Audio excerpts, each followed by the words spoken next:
morning and Shalom from a little coffee and a lot of Yahuwah. My name is Jacob, and today we're going to be talking about the Sabbath. I had a request from someone to have a bit more understanding on the Sabbath, and I looked at my talks that I had with you, and I noticed that I can't pick up the Sabbath from the headings. And so what I'm going to do now is I'm going to pick certain topics like the Sabbath that's really important, and I'm just going to talk about the Sabbath. I spoke about the redemption plan of Yahuwah, which included all the feasts, all 7 of them. But if somebody wants to know a little bit more about trumpets, it's difficult maybe to find the information that they're looking for. So I will be looking at trumpets, which we're going to be doing this week, and atonement next week, and then tabernacles thereafter. A little bit more meat around each one of them, which will be useful, I'm sure. So today we're going to look at the Sabbath. It is a very, very important day and a topic, because you will see it throughout the verses that we will be reading and looking at, that for Abba this is one of the most important things, because this is how we know who He is. This is how we understand His will for us and the importance of obedience to Him. And that is why the enemy attacked this day to change it, because through obedience, by keeping the first day as the rest day, denounces Abba's commandment. It brings Abba's commandment to naught. Though 2 billion Christians believe they pleasing Abba by going to church on Sunday. Excuse me. So that is why we're going to be looking at it in a bit more depth. It is not the LORD's day. If you speak to a Christian about the Sunday, they say it's the LORD's day. That is absolutely wrong. And I will give you the scripture for that a little bit later. The Sabbath is Yahuwah's rest day. For us, for Him. And we will look at that. But what happened is that because of the enemy's way to turn everything that Abba wants for us into a lie and change it, he used Emperor Constantine I, who changed the Sabbath day to the first day under the penalty of death. Whoever wanted to keep the 7th day Sabbath was murdered. We read Isaiah 24 verse 5. For the earth has been defiled under its inhabitants, because they have transgressed the Torah. Torah is plural for Torah. Changed the law, broken the everlasting covenant, which is the Sabbath. There in Isaiah it's prophesied that is going to happen. Daniel 7:25 as well. And it speaks words against the Most High, and wears out the set apart ones of the Most High. And it intends to change appointed times and law. And they are given into its hand for a time, and times and a half a time. Can you see? Change appointed times and law. Abba's commandments, the 7th day Sabbath, is commanded to be kept. That is a law. They changed it. The appointed times, the set apart feast, Abba's redemption plan, is taken out by Christianity. There it is in scripture, prophesied that this is going to happen. Abba says in his word in Ezekiel 23 verse 38 that man will profane his Sabbath. He says, they also did this to me. They defiled my set apart place on the same day and they profaned my Sabbaths. Excuse me. Maybe a little coffee will help.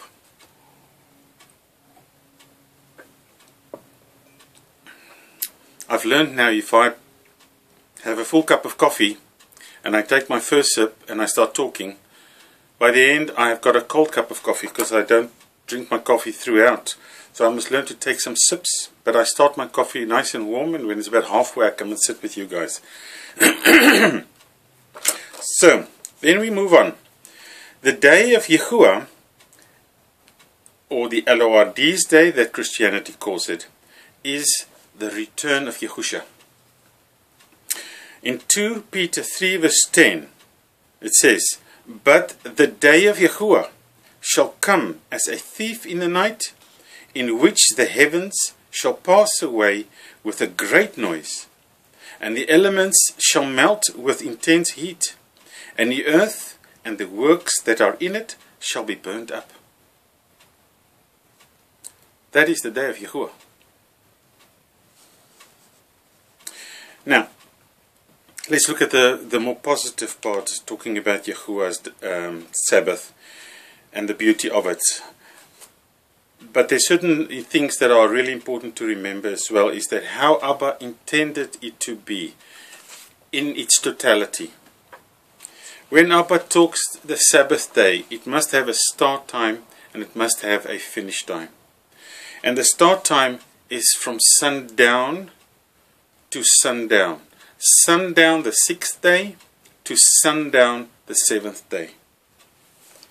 We're going to read from Genesis 1 verse 5. "And Elohim called the light day, and the darkness he called night. And there came to be evening, and there came to be morning," the first day. See what came first? Evening, then morning. I'm just going to read from Genesis 1. Verse 8, "And Elohim called the expanse heavens, and there came to be evening, and there came to be morning, the second day."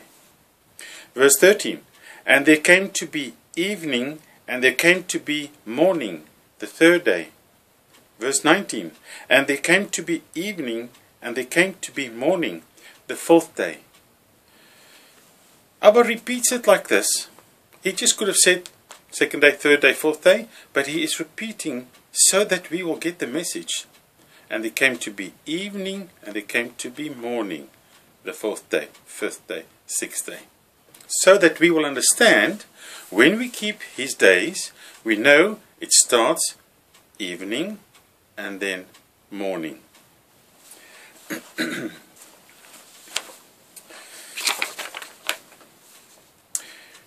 Really interesting. And as a Christian, I never knew this. The Sabbath, well, I didn't even know when the Sabbath was, for that matter. But the Sabbath, the only day blessed, and the only day given a name. Isn't that amazing? There are 7 days that we get.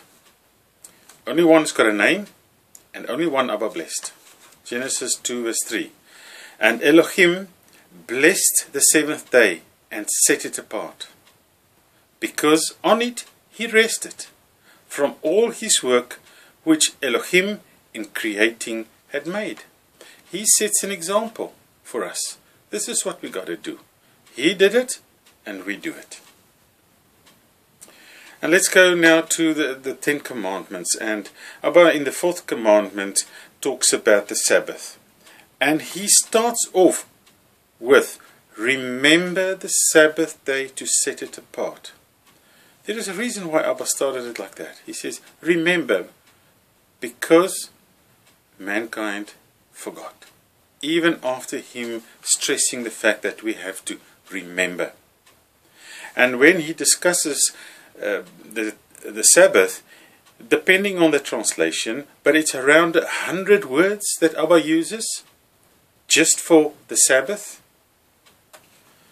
But if he talks about "you shalt not lie," or bear false witness, or "you shalt not murder," you shall not murder. forwards, and that's enough because we understand. But the Sabbath, Abba spent a lot more time on helping us to make sure we get this. Listen, I spent time on this. This is important. Keep the Sabbath. Remember it. Really, really important. We move on to the next point, is that the Sabbath is Abba's covenant sign. Now, if you think of what is a covenant is a contract. If you get married, you sign a contract. If you buy a house, you sign a contract. If you buy a car, you sign a contract. If you're going to work for people, you sign a contract. That you will abide by the rules and regulations of the contract. It is a binding contract. Now, Abba's covenant is a binding contract. It is a everlasting contract. And he tells us that. Before the coffee gets too cold. Too late. Right, let's read from Exodus 31:16. And the children of Yisrael shall guard the Sabbath. Now, I want you just to just recap here, or just rewind a bit. The children of Yisrael, who are they? They are not the people that were born in the land of Israel. Because many of Abba's children never were born in Israel itself. Israel is who you are. If you are a servant, a child, or a people of Yahuwah, you are Israel. And what do the people of Israel do? They guard his commands. Abba says, Israel, the name Israel means overcoming with El, or Elohim. That can be anybody. Abba's children are scattered throughout the world, the lost tribes. Many of them don't even know that they are of Abba's scattered tribes. But that does not mean that they're going to be saved. You have to become Yisrael, and you have to overcome with Elohim. What do we have to overcome? The onslaught of the enemy, the lies, the deceit, the destruction of the enemy. That is what we must overcome. By overcoming death and slavery to sin, then we become Israel. Then Yahuwah and Yahusha come and live in us, and we are Israel.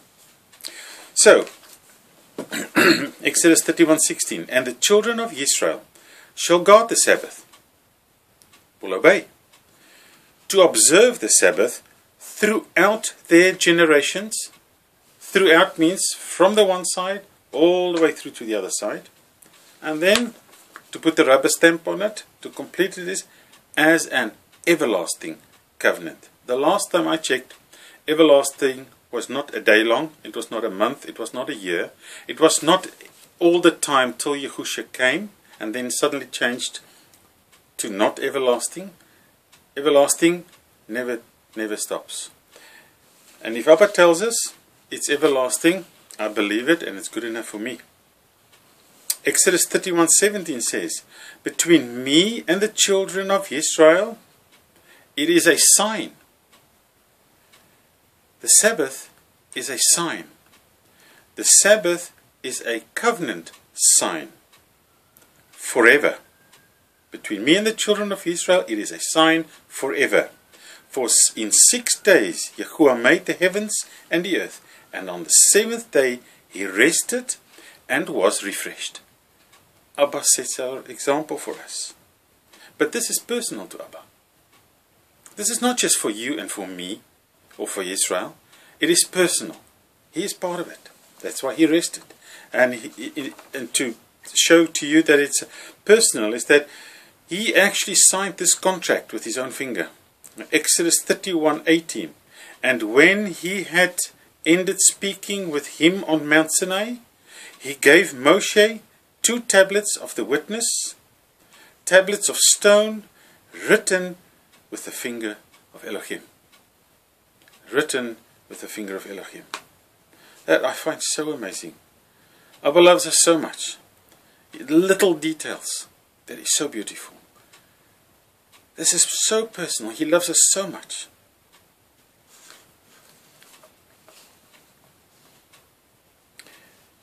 Let's look at that the Sabbath is not just for us. In Leviticus 23, from verse 1 we read, "And Yahuwah spoke to Moshe, saying, Speak to the children of Yisrael, and say to them, The appointed times of Yahuwah, which you are to proclaim as set apart gatherings, my appointed times." That is Abba's.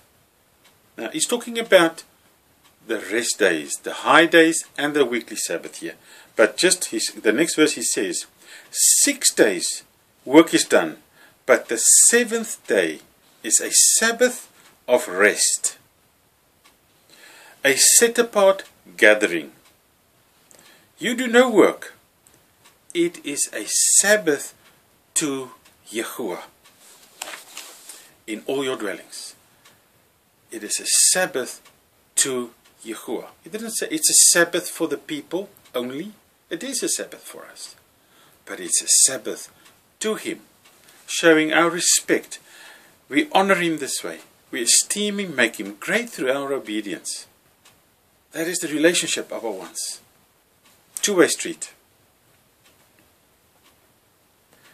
Another thing I love about the Sabbath, when Abba says in Ezekiel 20 verse 20, he says, "And my set apart," I beg your pardon, "and set apart my Sabbaths," His Sabbaths, "and they shall be a sign between me and you."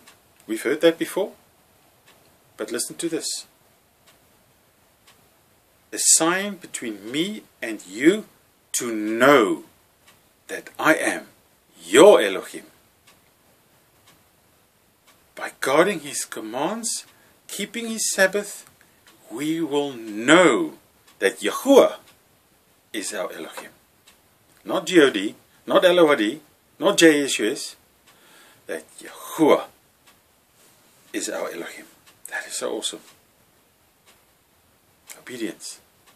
Abba gives us all this wonderful information. But then sadly, those who do not guard his Sabbath or His commands, or this covenant we're talking about, Abba says, "Cursed is the man who does not obey the words of this covenant," in Jeremiah 11 verse 3. "And you shall say to them, Thus said Yahuwah, Elohim of Yisrael, Cursed is the man who does not obey the words of this covenant." Ever wondered why all this hardship in the world? Wars, natural disasters, diseases. My boy had to do a project on suffering for the RE lesson. We looked on the internet on children suffering and elderly and different ways of suffering. It is scary and extremely sad to see what is happening in the world with certain people. And then we are so extremely blessed that Abba barak us in such a wonderful way, with love, that we're normal, healthy people. Then Abba continues in the New Testament. He says, the Sabbath remains for the people of Yahuwah. We're starting from chapter 4 verse 9.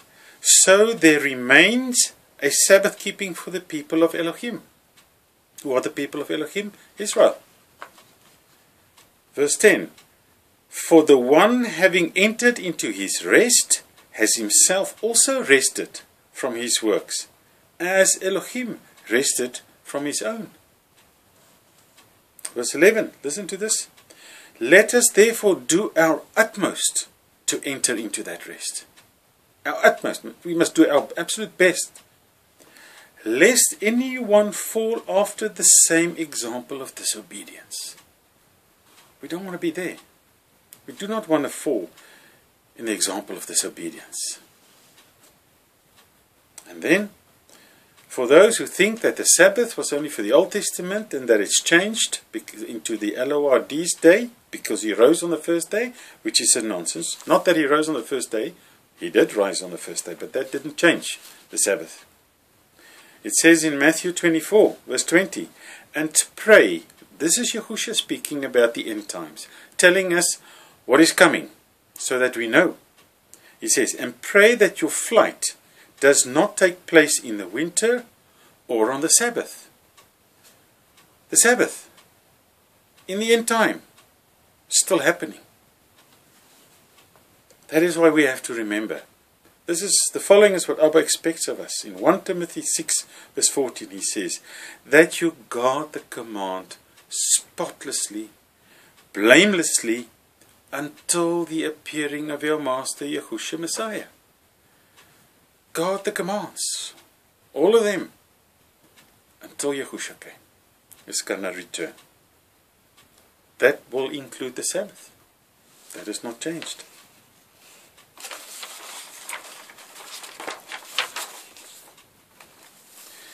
A very interesting thing is that through our obedience, by guarding the commands of Yahuwah, that gives us the ticket into the Shamayim. It's a bit weird to say it that way, but it helps with a picture. You just think for a minute, if you're going to take the train, you need a boarding pass or a ticket. If you're going to an aeroplane to travel somewhere, you need a boarding pass or a ticket. If you're going to the movies, you need a ticket to get in. Wherever you go, you need authority to enter. Whether it's train, aeroplane, movies, you need a ticket that gives you the authority to enter. Now listen, what is the authority for us to enter into the Shamayim? Revelation 22:14. Blessed are those doing his commands, so that the authority shall be theirs, unto the tree of life, and to enter through the gates into the city. Wow, that is so clear. And who's going to enter these gates? Let's read Revelation 21:12 about describing who the gates are for. And having a great high wall, having 12 gates, and at the gates 12 messengers, and the names written on them, which are those of the 12 tribes of the children of Israel. The 12 tribes of the children of Israel. The children who overcome with El. There is no gate for Christian. There is no gate for Islam. There is no gate for atheist. There is no gate for anybody but Yisrael. And Yisrael consists of the 12 tribes of Yahuwah. So what is the conclusion of this? Let's read Ecclesiastes 12:13. Let us hear the conclusion of the entire matter. Fear Elohim. Guard his commands, for this applies to all mankind. Beautiful. Shalom. Till next time, from a little coffee and a lot of Yahuwah.